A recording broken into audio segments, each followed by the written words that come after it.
When I was experiencing morning sickness and urinary incontinence, Ji and Chuan was at a party playing a cherry stem tying with lips kissing game with his female assistant. Even when I vomited until my stomach bled, the man still held his female assistant in his arms, passionately entangled and reluctant to part. On the way home, we got into a car accident. As soon as I was carried onto the stretcher, Ji and Chuan coldly dragged me off. "You're tough. Don't waste medical resources." After that, he carried the crying female assistant onto the stretcher. When we arrived at the hospital, everyone rushed to the emergency room to take care of the female assistant. Only I quietly walked towards the gynecology consultation desk. "Hello, please arrange an induced abortion for me. I don't want the baby in my belly anymore." Hello, everyone. Welcome to my channel. Subscribe us to read wonderful novels every day. Now the story begins. The next second after I changed into the surgical gown, Ji and Chuan pushed the door open angrily. He threw a red string at my face. "Lin Wan, who allowed you to give me this unlucky thing?" Ji and Chuan didn't believe in ghosts and gods. Even the amulet I begged for with thousands of steps and kowtows was snared at by him and thrown into the fire. I picked up the marriage tying string on my body, and with a calm look, I said, "I didn't give it to you." Hearing this, the man immediately snatched the red string back and couldn't wait to put it on his wrist. I knew the red string was given by Chinlu. She had prayed for a lifetime of being a couple with Ji and Chuan. Thinking of this, I grabbed the man's hand. Under his disdainful and defensive gaze, I tightened the loose knot of the string for him. My overly cold fingertips made Ji and Chuan slightly distracted. He asked me why I was wearing a hospital gown. I replied nonchalantly, "I'm going to have a minor operation later." Ji and Chuan's brows furrowed. He was about to scold me for being addicted to feigning illness. The next second, he saw the nurse coming in to draw my blood. The man opened his mouth, about to ask the nurse what was wrong with me, when his phone rang in a timely manner. It was a video call from Chinlu. The girl complained in a coquettish voice that the hospital at night was so scary. Hearing this, the man didn't even look at me and strode out. The nurse was bumped by him, causing the needle to skew and blood to spill out. Hearing my cry of pain, the man didn't look back. At this time, the doctor came in with the surgical consent form. Ignoring all the risk notices, I signed my name without blinking. Half an hour later, the operation was successful. As soon as I got off the operating table, I received a message from Ji and Chuan. "Wait for me at the hospital entrance." Outside, the snow was falling heavily. I, dressed thinly, sat on a plastic stool and waited for a full 2 hours. The men didn't show up. 2 nurses passed by me and chatted with smiles about what they saw in the emergency room. After working for so many years, I've really never seen a man so doting on his wife. Indeed, he not only held and coaxed her throughout the examination, but when the woman just had a red mark on her leg, the man immediately used a helicopter to transfer her to a first-class hospital. Hearing this, I opened the chat dialog box and found that Ji and Chuan had changed his profile picture. It was a cartoon Nick Fox wearing sunglasses. It was a perfect match with Chinlu's Judy Hopps. I exited WeChat and opened the ticket booking software. Due to the weather, the earliest flight for me to go home was 2 days later. I placed an order, paid, and confirmed the ticket. I walked out of the hospital and went home alone. At 3 o'clock in the middle of the night, Ji and Chuan, who came back late, pushed open the bedroom door and lay down beside me. In the darkness, the man reached out to touch my pregnant belly, but I turned over and left him with my back. Ji and Chuan impatiently clicked his tongue, got up and walked into the bathroom, slamming the door shut with a bang. In the 9 years of our relationship, whenever he showed the slightest bit of unhappiness, I would be extremely anxious and chase after him to apologize. However, tonight, after the man took a shower, he found that I was lying motionless on the bed all the time, putting on an act. Leaving this sentence, Ji and Chuan left the master bedroom with a cold face and didn't come in again. The next morning, I saw a wine glass with lipstick marks on the coffee table in the living room. I didn't wake Ji and Chuan up and hysterically question him about this, and then as I used to, after leisurely frying an egg roll, Just as I sat down at the dining table, I heard Ji Chuan, who had just woken up, say, "Don't wait for me for dinner today. There's a business dinner at the company." The man opened the refrigerator and gulped down 2 mouthfuls of ice water. Suddenly, he was surprised that I neither nagged him about how ice water was bad for his stomach nor asked who would be at the dinner. Through the kitchen glass, Ji Chuan frowned and looked at me. "Lin Wan, are you listening to me?" After swallowing the food in my mouth,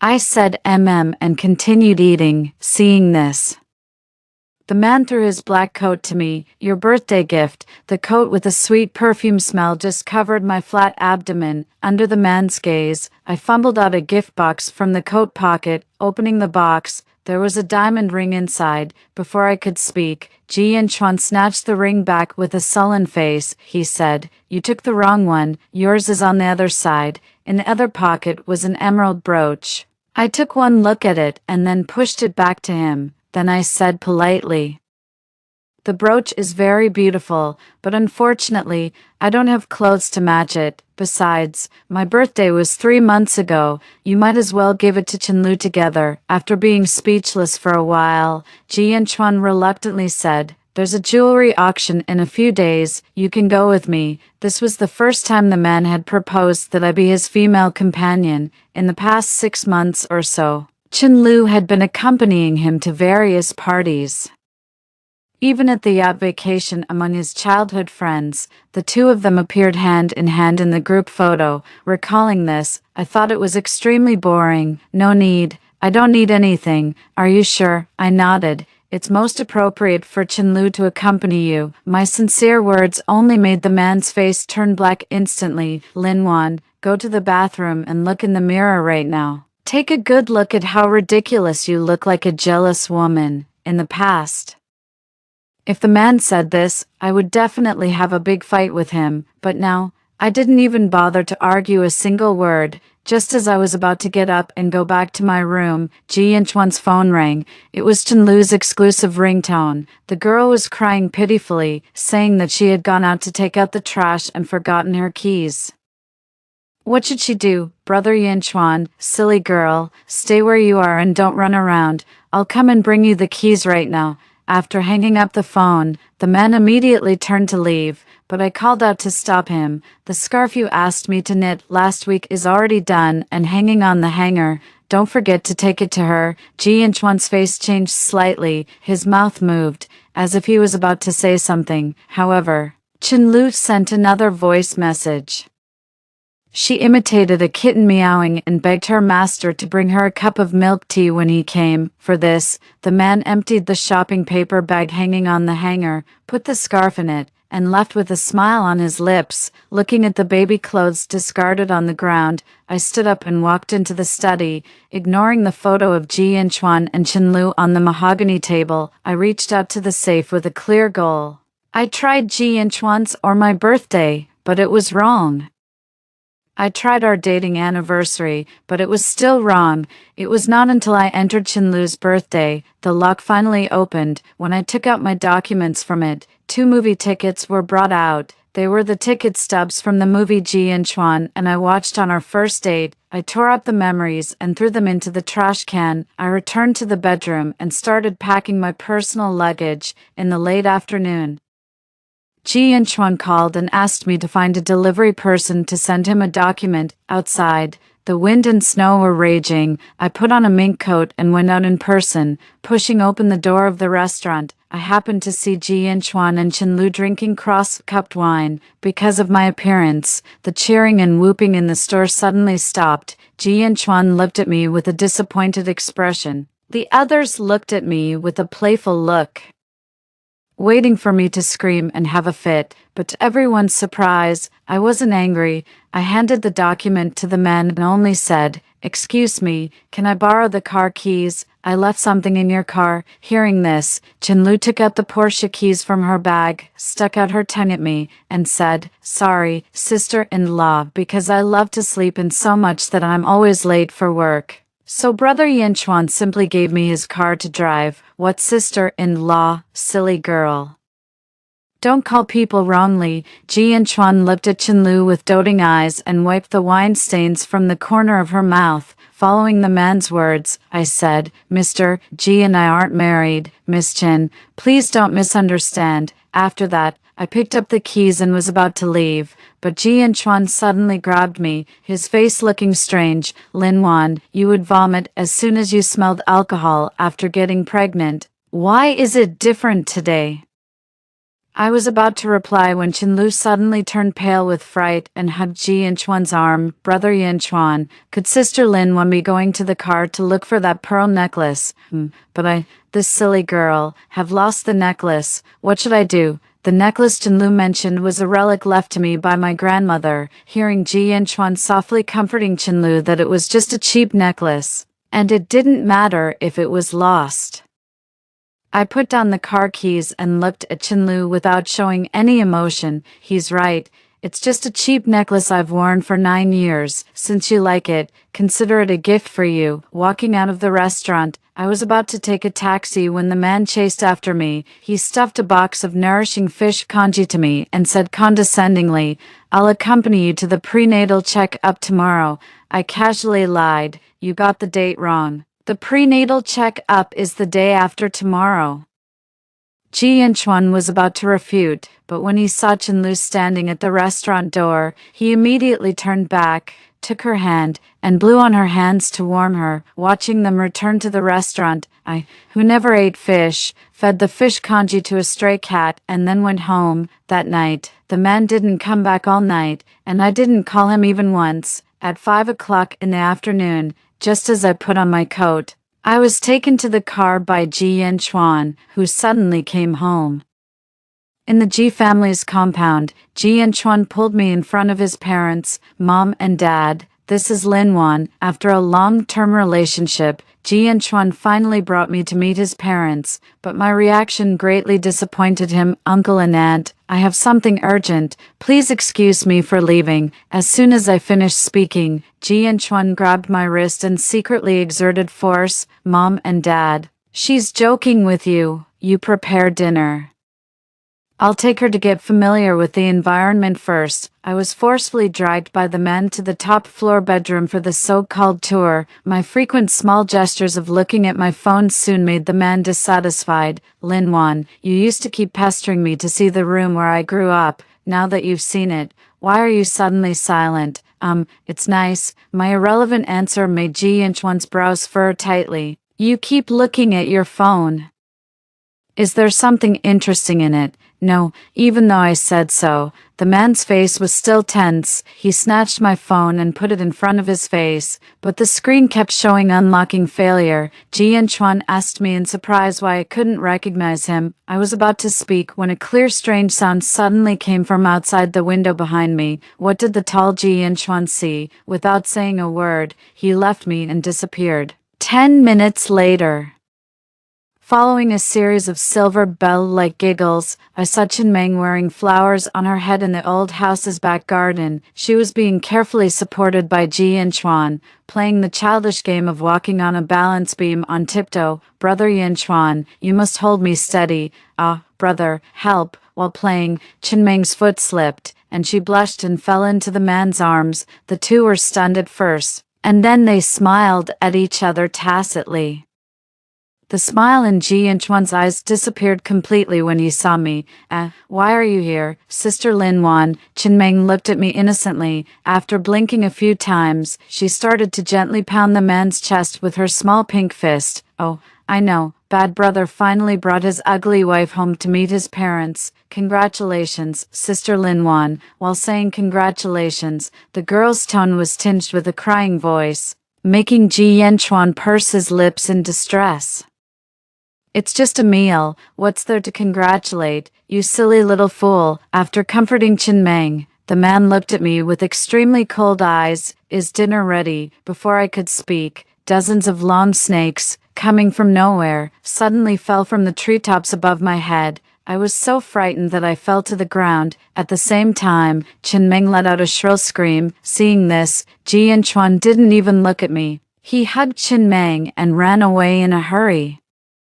It was not until the forestry personnel came to catch the snakes that the man remembered me. He returned to the tree, looked around, and was finally told by the gate security that I had already left. In the late-night airport waiting hall, while waiting for the flight, my phone kept vibrating. It was not until the last minute before takeoff that I pressed the answer button. As soon as the call connected, Ji Yanchuan hurriedly asked me where I was. Apparently, he had returned home and found it empty. I didn't answer him directly, only saying, "It's none of your business." He was stunned for a moment, and his tone was a little annoyed. "It's not good for the baby if a pregnant woman throws a tantrum. Stop being willful. Give me your address. I'll come and pick you up right now." Before the man could finish speaking, a sticky sound of his cheek being kissed came from the other end of the phone, along with Chen Lu's soft laughter.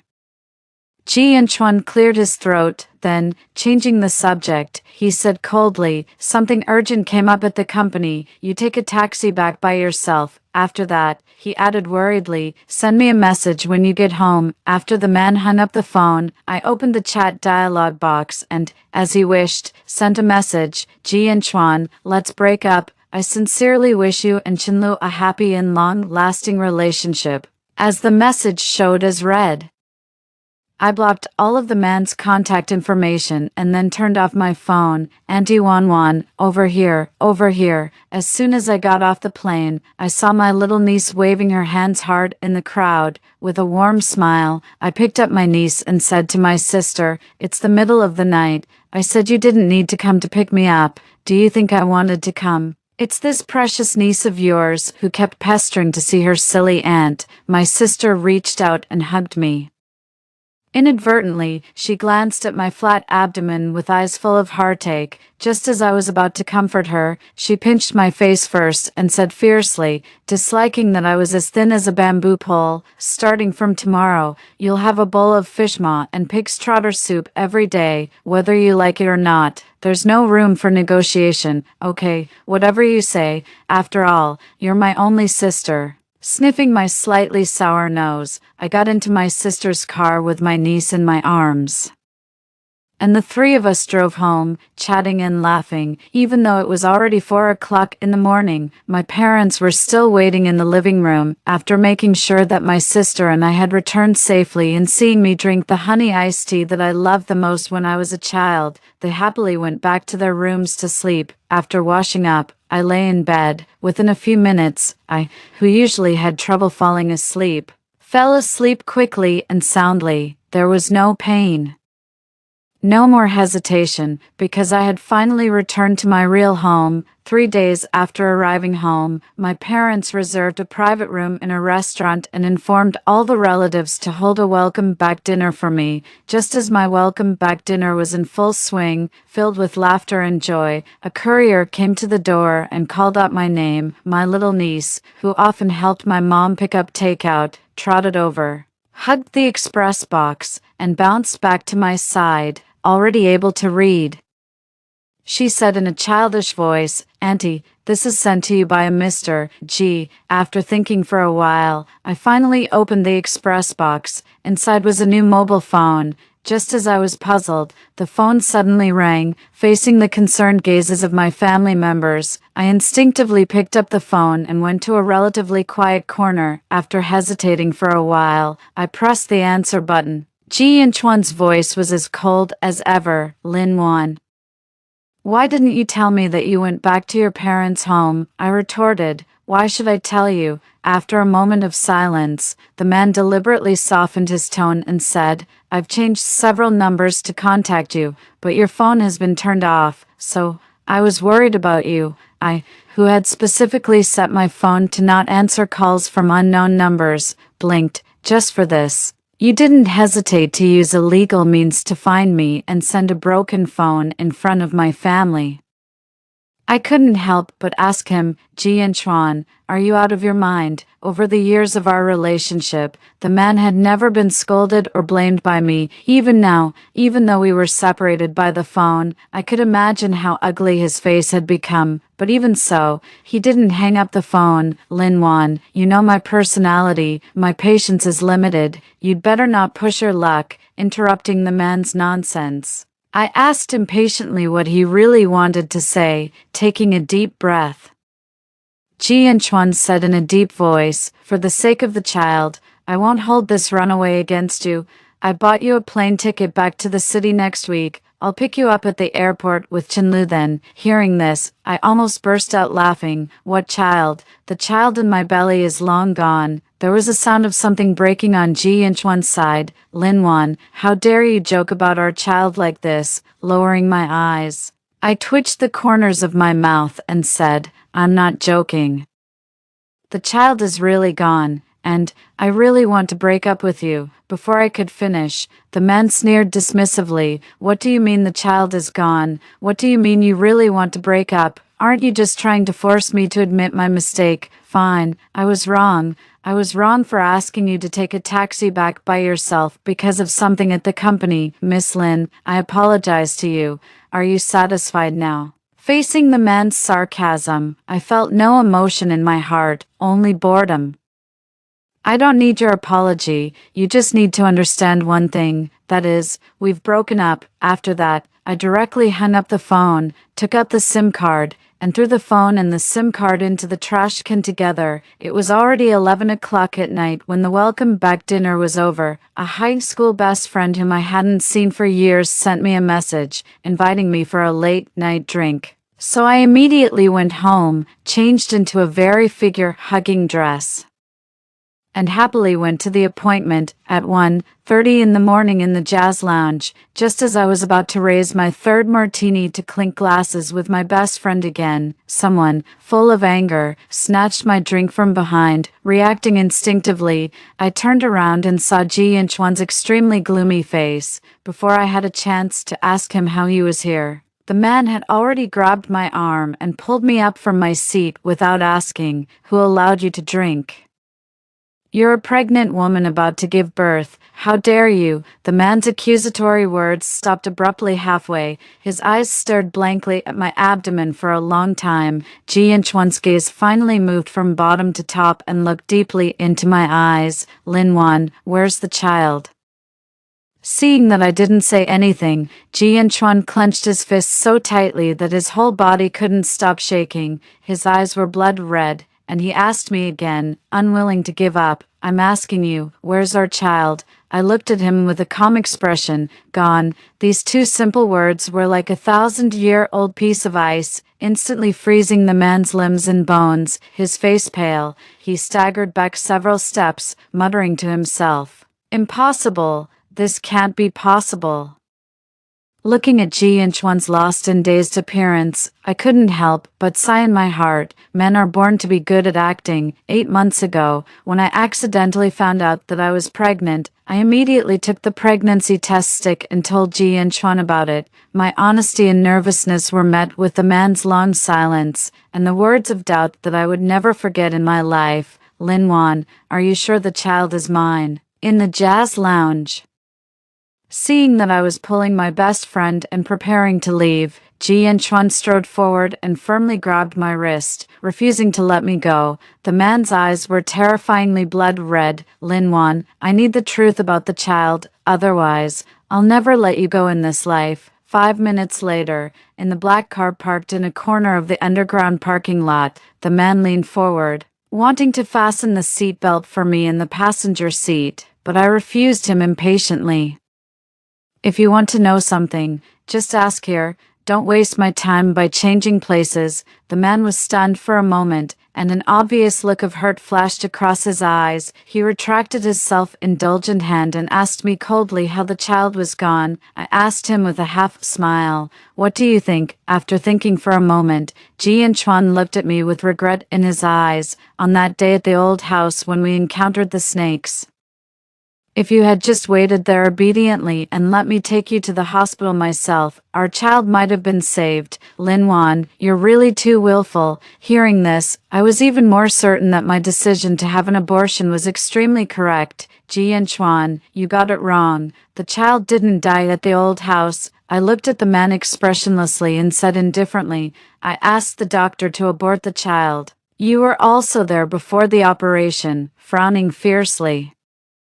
Ji Inchuan laughed out of anger. "Linwan, Do you think I'm stupid enough to believe this absurd lie and separate from you as you wish? Too lazy to talk anymore, I directly turned on my phone, found the electronic medical record and payment receipt of the operation in the hospital, and clearly showed them to the man. Seeing the content on the phone, Ji Inchuan's face visibly turned from green to white, and finally to a defeated gray. He asked me, "Why did you do this?" I said indifferently. "I'm tired." Hearing this, the man smiled miserably, looking uglier than crying. "We've been together for 9 years, we finally had a child, and we were going to get married next year. Lin Wan, you're telling me you're tired now. Do you even know what you're saying?" Half a month ago, I had the same question for Ji Inchuan. It was a stormy day with thunder and lightning. Ji Inchuan accidentally soiled his suit shirt at the dinner party and called to order me to send him a new set immediately. When I, with a big belly, arrived at the door of the hotel room in a mess, I happened to hear the laughter and playful noises of him and Chenlu coming from the bathroom. Chenlu first giggled and complained that Ji Inchuan was playing too much, making her whole body wet. Then she smiled and said that if I saw their playful appearance now, I might be so heartbroken that I would have a miscarriage on the spot, and it would be a disaster if both the mother and the child died.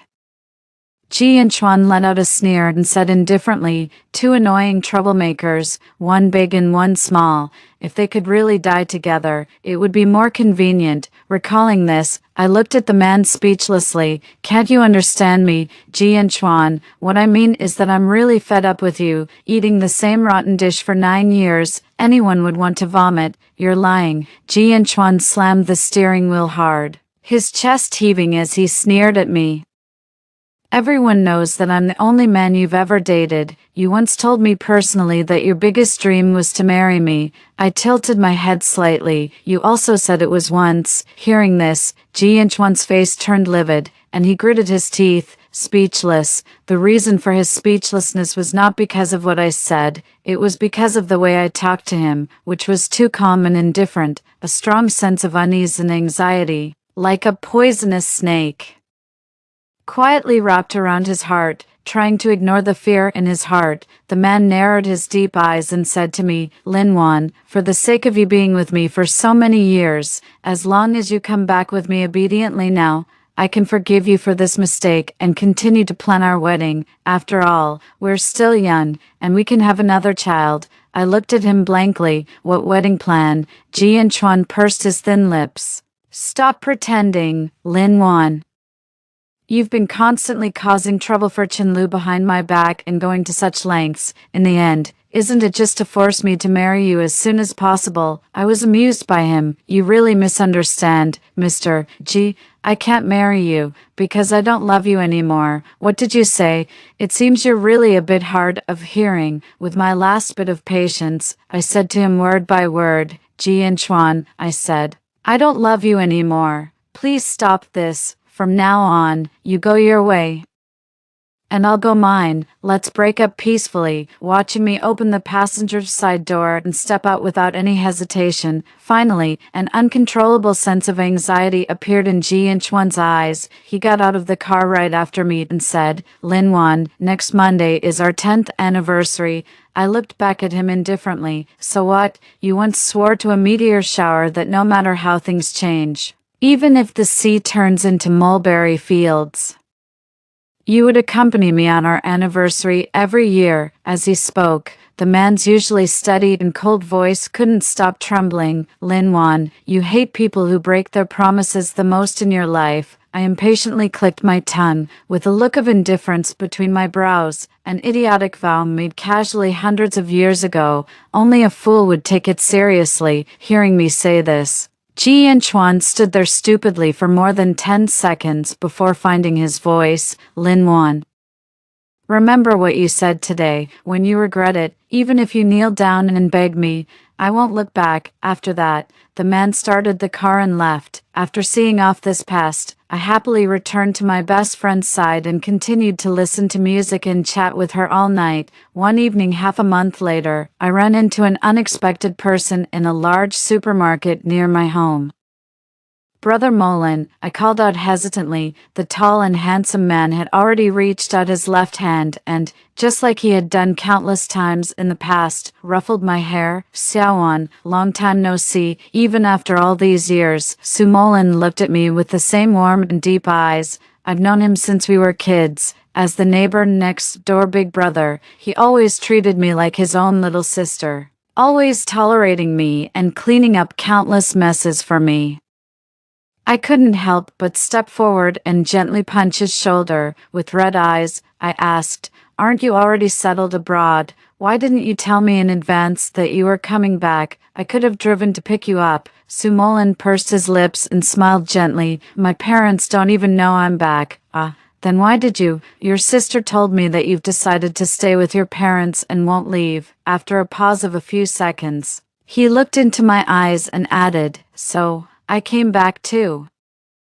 After saying what he wanted to say, the man didn't care about my silence. He casually took the shopping cart from my hand. He quietly accompanied me to finish shopping in the supermarket, then carried the shopping bags and, under the glow of the setting sun, walked slowly back to the community with me. When we were about to go upstairs and return home, he asked me to wait for a while.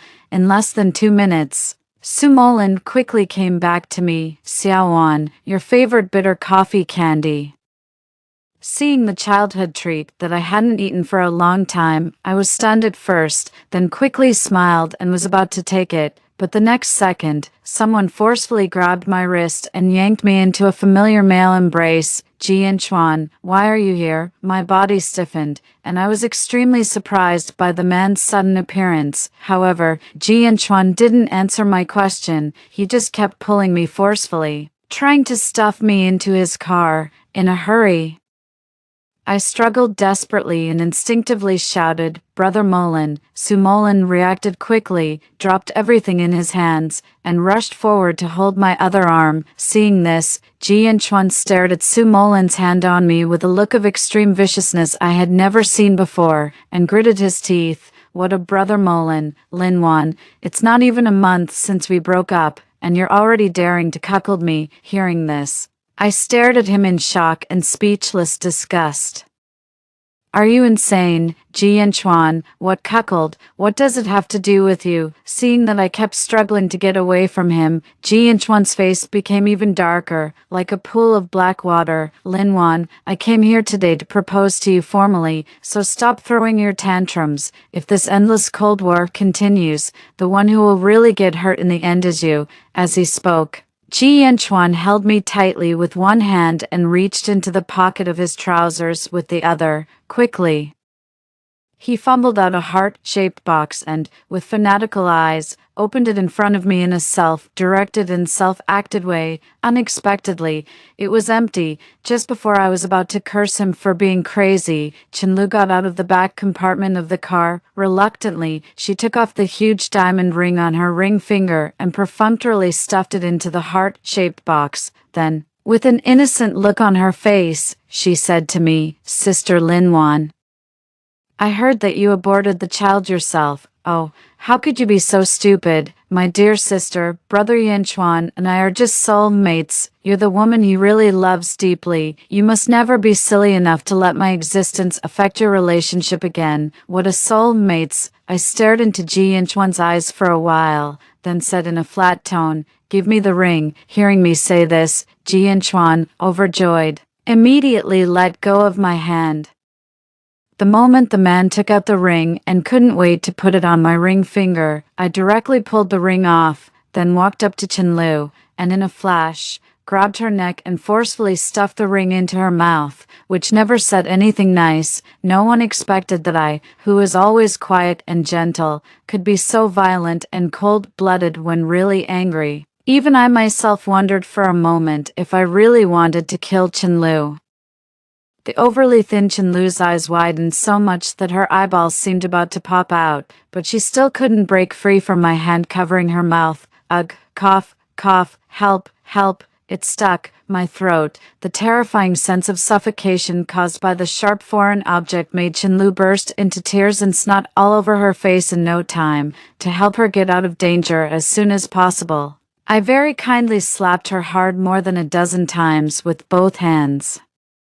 When her face was swollen and she was dizzy, I kicked her in the stomach. This kick was to avenge her for trying to scare me into having a miscarriage by releasing snakes. Her stomach was kicked purple by my hard knee. Chinlu, in great pain, broke out in cold sweat all over her face, fell to the ground, and after retching several times with her hair in a mess, she vomited out the diamond ring along with her undigested lunch. Lin Wan, you crazy woman, woo-woo.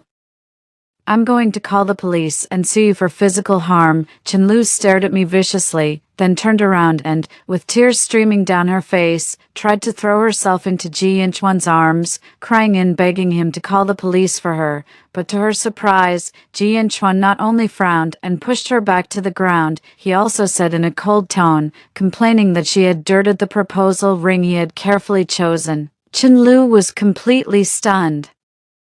With her ears almost deaf from my slaps, she heard the man humbly flattering me. Lin Wan, I know you're a clean freak. This ring has been contaminated by an irrelevant outsider. You surely won't want it anymore. It doesn't matter. I'll take you to buy a new wedding ring right now. Ji Yanchuan kept talking to himself and reached out to me again. However, this time, Su Molin was one step faster and protected me behind him, saying indifferently, Xiao Wan, and you are over.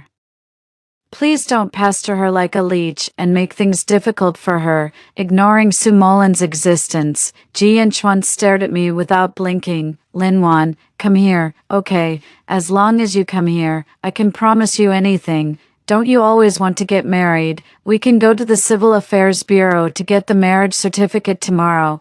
I took a half step back in disgust. Ji Yanchuan, I'm telling you for the last time. We've broken up. I won't marry you in this life. Nor in the next life, nor in the life after that. There's no possibility for us to be together again. Before I finished speaking, Ji Yanchuan came over aggressively, his eyes bloodshot. He grabbed Su Molin's collar and swung his fist viciously. It must be you, this sinister bastard, have been instigating her to break up with me. Su Molin has a black belt in Taekwondo. If it weren't to ensure my absolute safety behind him, he would have already seriously beaten Ji Yanchuan half to death. Seeing that the commotion of the two men fighting together was attracting more and more onlookers, feeling annoyed, I couldn't bear it anymore and stood between them, using all my strength to slap Ji Yanchuan hard. I coldly questioned him, have you had enough? If you've had enough, then get out. The man, whose head was slapped to the side, instantly froze and didn't move. After an unknown amount of time, he finally found his voice, and his lips trembling, he asked me, why did you hit me? Lin Wan, can you tell me what exactly I did wrong? Why are you so cruel to me? He really couldn't figure it out. A woman who repeatedly said that as long as he didn't mention breaking up, she would always stay by his side. A woman who coquettishly said she wanted to have many children for him and be buried in the same cemetery after death. How could she say she didn't want him overnight and really abandon him? Facing the man's hoarse and sincere questioning, I just said, Ji Yanchuan, we're not cut from the same cloth. It's that simple. Watching Su Molin take my hand, and I had no resistance, allowing him to lead me away with peace of mind. Ji Yanchuan felt as if his whole heart was being pinched, crushed, and kneaded into a pile of minced meat by an invisible big hand. His eyes were so sore that he couldn't help but shed tears. Lin Wan, Ji Yanchuan called out to me heart-rendingly. When I turned around, the always cold and proud man, for the first time, knelt down on both knees, crawled to my feet crying, and begged me in extreme humility, don't go. I beg you not to go. You don't know how I've spent these half a month. I'm really almost driven crazy by that home full of memories of our love. Lin Wan, no matter what I see, I'll think of you. Lin Wan, I really know I was wrong. I shouldn't have let you down again and again, and I shouldn't have let other women come into our lives and bully you and humiliate you. I fully understand that all the pain I'm suffering now is what I deserve, self-inflicted. I just beg you to give me one last chance to start over. I swear by my own life that I will change. Enough. I looked down at the man, who was like dust, expressionlessly. Ji Yanchuan, life isn't a movie. No one gets a chance to start over. Ignoring the man's suddenly desperate and powerless figure, I went home with Sumolin. That night, Sumolin had dinner and chatted at my place. He didn't leave until nearly midnight, reluctantly returning to his home next door. 1 month later, on a late-night weekend, I unexpectedly received a strange call. "Hello, this is the emergency department of the Municipal People's Hospital. Your husband, Mr. Jian Chuan." Hearing this, I immediately interrupted. "You've got the wrong number. I'm single and have no husband." Seemingly sensing that I was about to hang up, the person on the other end of the phone said hastily, "Here's the situation, ma'am. The only emergency contact number on the patient's phone is yours, so we can only contact you for now. The current situation is that the patient has taken an overdose of sleeping pills and is undergoing gastric lavage treatment in our hospital. His condition is rather urgent, and we need someone to come over. Sorry, I'm busy. I don't have time to waste on people I don't know. Goodbye." Jian Chuan didn't believe in ghosts and gods. The message was sent by Sumolin. "Are you hungry? Come up and have some barbecue." 5 minutes later, I went to the rooftop. To my surprise, besides delicious food, the man had also prepared dazzling star-shaped hanging lights and fairy wands that I hadn't played with for a long time. We played around, ate and drank to our heart's content before going downstairs. Sumolin looked at the sky and said to me, "The moon is so round tonight." I lowered my eyes, smiled softly, and gently echoed him, "Yes, it's really beautiful. No matter how the seasons change or how time flies, the moon, with its waxing and waning, always hangs high in the sky. Just like people who are destined to be together, no matter how many detours they take, they will always meet again." The end.